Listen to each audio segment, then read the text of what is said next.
ನಮಸ್ತೆ ನಮ್ಮೆಲ್ಲ ಆತ್ಮೀಯ ವೀಕ್ಷಕರಿಗೆ. ಕರ್ನಾಟಕದಲ್ಲಿ ಅಡಿಕೆ ಕೃಷಿಯನ್ನು ಬಹಳ ಯಥೇಚ್ಛವಾಗಿ ನಾವು ಬೆಳೀತಾ ಇದ್ದೇವೆ. ಅಡಿಕೆಯಲ್ಲಿ ಬೇರೆ ಬೇರೆ ರೋಗಗಳಿರುವಂಥದ್ದು, ಎಳಚಕ್ಕಿ ರೋಗ, ಹಳದಿ ರೋಗ, ಬೇರುಹುಳ.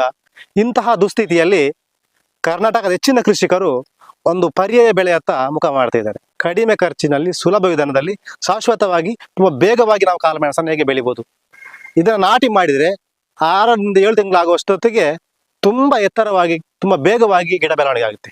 ಈ ಗಿಡದ ವಿಶೇಷ ಏನಪ್ಪಾ ಅಂತ ಹೇಳಿದ್ರೆ, ಈ ಗಿಡದಲ್ಲಿ ಯಾವುದೇ ಗೆಲ್ಲುಗಳು, ರೆಂಬೆ ಕೊಂಬೆಗಳು ಏನು ಬರಲ್ಲ, ನೇರವಾಗಿ ಬರುವಂಥದ್ದು, ಎಲೆ ಮಾತ್ರ ಬರುವಂಥದ್ದು, ಮತ್ತೆ ಯಾವುದೇ ಗಂಟುಗಳು ಕೂಡ ಬರಲ್ಲ, ತುಂಬಾ ನೇರವಾಗಿ ಸಹಜವಾಗಿ ಬರುತ್ತೆ.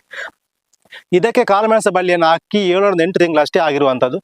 ಇದನ್ನು ನಾವು ಮಾರಾಟ ಮಾಡಲಿಕ್ಕೂ ತುಂಬ ಮಾರ್ಕೆಟ್ ಸಿಗುತ್ತೆ. ಯಾವುದೇ ಗಂಟುಗಳಿಲ್ಲದೆ, ಗೆಲ್ಲುಗಳಿಲ್ಲದೆ ನೇರವಾಗಿ ಬೆಳೆದ್ರಿಂದ ಫ್ಯೂಚರಲ್ಲಿ ಕೂಡ ಮರವನ್ನು ಕೂಡ ನಾವು ಕಟ್ ಮಾಡಿ ಮಾರಬಹುದು. ಹಾಗಾಗಿ ಗಿಡವನ್ನು ಗಮನಿಸಿ 20 ಫೀಟ್ ಹೋದಾಗ ಇದರ ತುದಿಯನ್ನು ನಾವು ಟಾಪ್ ಹೊಡೆದಾಗ 20 ಫೀಟ್ ಒಂದು ಏಣಿಯಲ್ಲಿ ನಾವು ಕಾಳುಮೆಣಸನ್ನ ಬಳ್ಳಿಯನ್ನು ಇಟ್ಟು ಮೇಂಟೈನ್ ಮಾಡುವಷ್ಟು ಸುಲಭ ವಿಧಾನದಲ್ಲಿ, ತುಂಬಾ ಸಹಜ ವಿಧಾನದಲ್ಲಿ ಇದನ್ನು ನಾವು ಬೆಳಿಬಹುದು.